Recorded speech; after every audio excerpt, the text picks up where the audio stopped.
Championship series is in full swing. Could be the Yankees and the Dodgers. Could it be the Mets and the Yankees? Who knows? Maybe the Cleveland comes out of nowhere. The one team that we know that's not in is the Cubs, and they want to get there. And we're going to keep talking about how they can get there this entire offseason. One of the answers is Corbin Burnes. Can they go out and sign an ace? He's going to be sought after. We're going to talk about that. Postseason awards. The Cubs have a couple of guys named to the Gold Glove list, but their best defender isn't. Why is that? We're going to get into that as well and more right here on the Cubs Baseball channel. Make sure that you like and subscribe. Thumbs up. Get in the comments section. Let's talk some Cubs baseball today, guys. Go Cubs.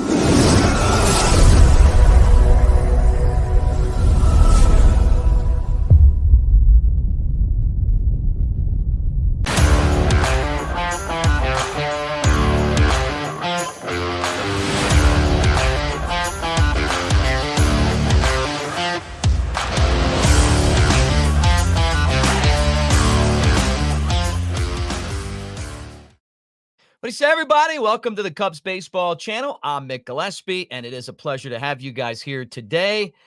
Trying to get back on more of an everyday show path. It has really been busy, and there hasn't been a whole lot of news coming out of Chicago when it comes to the Cubs or baseball when it comes to the Cubs. That will change once the World Series is over. All we know is that we're kind of in that holding pattern right now, trying to figure out what the next step is going to be. And, the word is, hey, no extension for Jed Hoyer. What does that mean? I think we did a video on it last time. Chance that he's coming back. He'll have one more year to try to get this thing done. Or, who knows? I mean, this is a business. And like I said before, I'm not pulling for anybody to get let go or any moves to be made, but it's a business. You haven't been to the playoffs in a while, and you're in a big market. Now, one of the interesting things about what's going on in baseball is the teams that are actually in the postseason. I mean, Cleveland's not going to be one of those big spenders, right? But the other three teams are the Yankees, the Mets, and the Dodgers. I mean, the Dodgers spent $1 billion to get their team better in the offseason, right? And they've got Shohei Ohtani and Yamamoto and other guys. I mean, they got an all-star team, really, when you look at it, the top of their lineup with 3 MVPs. And then the Yankees, they went out and got Juan Soto and Aaron Judge and Giancarlo Stanton. I mean, these are really super teams. The Yankees haven't been to the World Series in a while, but they're halfway there. Doesn't feel like this Cleveland team's going to have much of a say in this. Wouldn't be surprised if the Yankees didn't sweep them right back to Cleveland. But who knows, right? Then you look at the Dodgers and the Mets, and it's an interesting matchup. The Mets have the power of McDonald's. They run with Grimace, and Grimace had the amazing shake last year. And remember the Grimace shake? The purple guy that hangs out at McDonald's, right?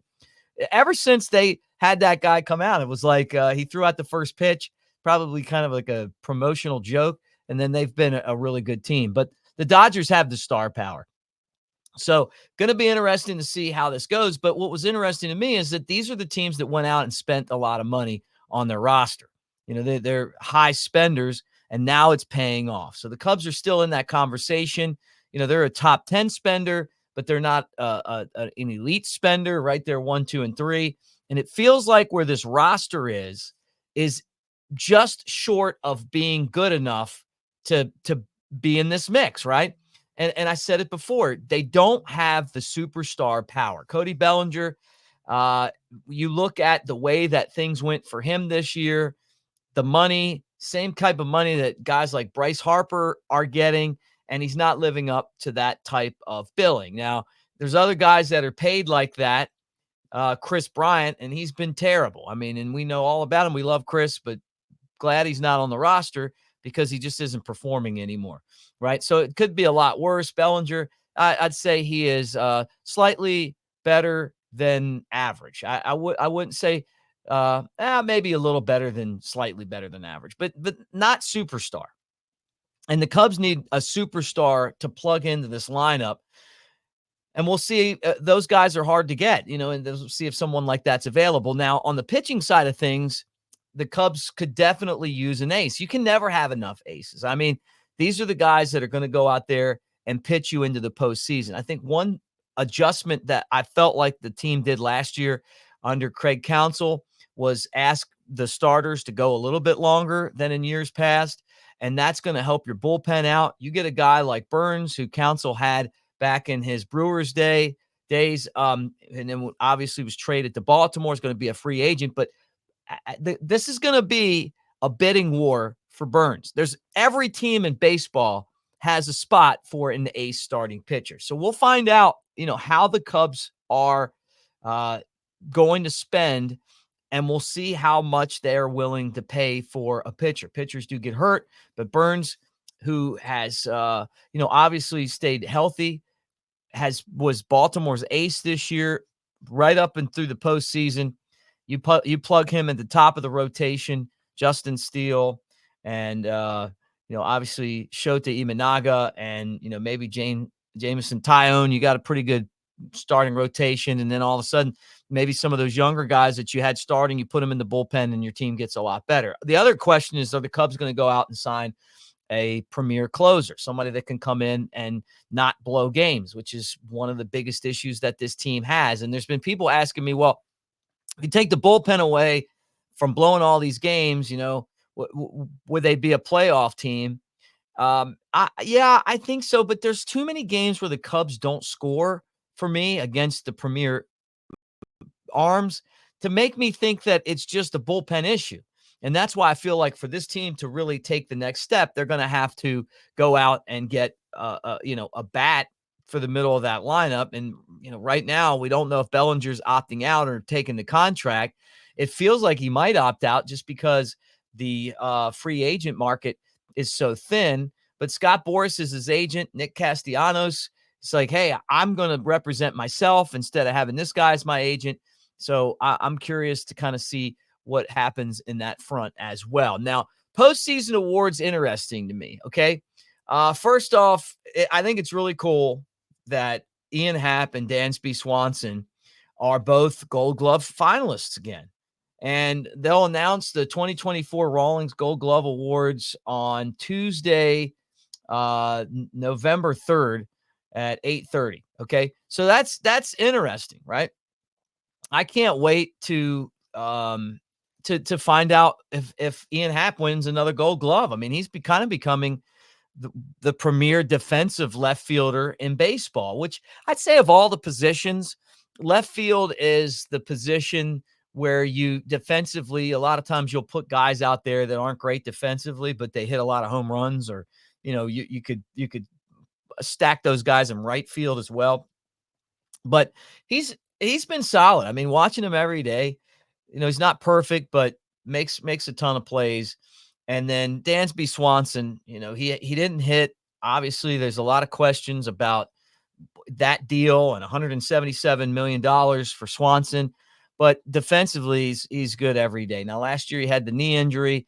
Not sure if he's going to win it again, but he's certainly someone who is in the conversation, and he deserves to be in the conversation. Now, the surprising thing to me is the Pete Crow-Armstrong Gold Glove snub. I was really shocked by this.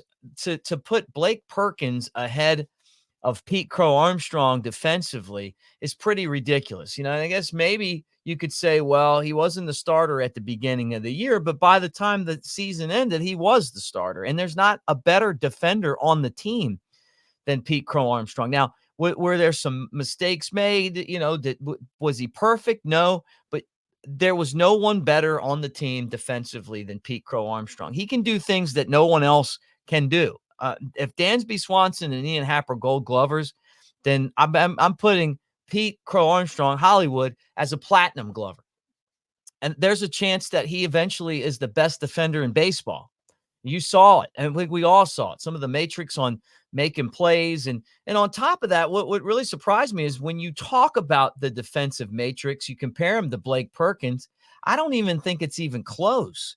I mean, Perkins is good, and Pete Crow-Armstrong's exceptional. So I don't get that. Maybe it's that Pete Crow-Armstrong is is a rookie, didn't hit really well until the end of the year. You could see the light bulb coming on.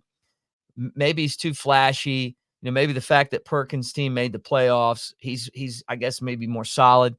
But Pete Crow-Armstrong is what you would want to have as a center fielder on any team, and he's definitely a building block on this Cubs club. So definitely surprised that he wasn't in, but still excited about next year. I would be shocked if he wasn't a finalist or didn't win the Gold Glove next year if he stays healthy. Now, we got the all-rookie team, and although Shota Imanaga is not going to win the Rookie of the Year, and that's because there's in the National League this year, you got some real players in that. He is on the all-rookie team. And what's cool is he's not there alone. Michael Busch, who the Cubs traded for in the offseason, made it as well. So he led all rookies with 21 home runs. And he was 11th in WAR, which is pretty cool. So good for him, man. It was fun watching him come together. And what's crazy is that a lot of you guys were in the comments saying, hey, this guy has a chance to be on the Cubs. And I thought, wow, that's pretty crazy, and then they made the deal to get him. And eventually, he outlasted first base, beat out Mervis for the job, and then, stayed there. And it was tough, but you could see that there's star potential. I'm very curious to see how his second year is in the guy, Imanaga. He's not really a rookie to me. I mean, he's from Japan. He was a star pitcher over there. He's 31 years old, but he went 15-3 and had a 2.91 ERA. He was the only Cubs all-star, and he was just a little bit behind Paul Skeens of Pittsburgh for rookie starters with WAR, and obviously a guy that pitched a lot of innings, 173, and he was fun. Loved him. Four-seam fastball was great. He just represented everything that you would want a Cubs player.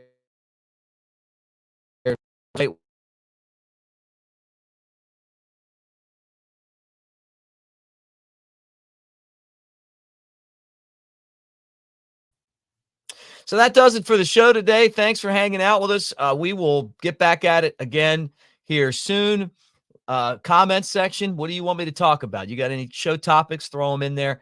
This thing's going to heat up once the World Series is over. There's just not a lot of information coming out right now. It's kind of the dead period.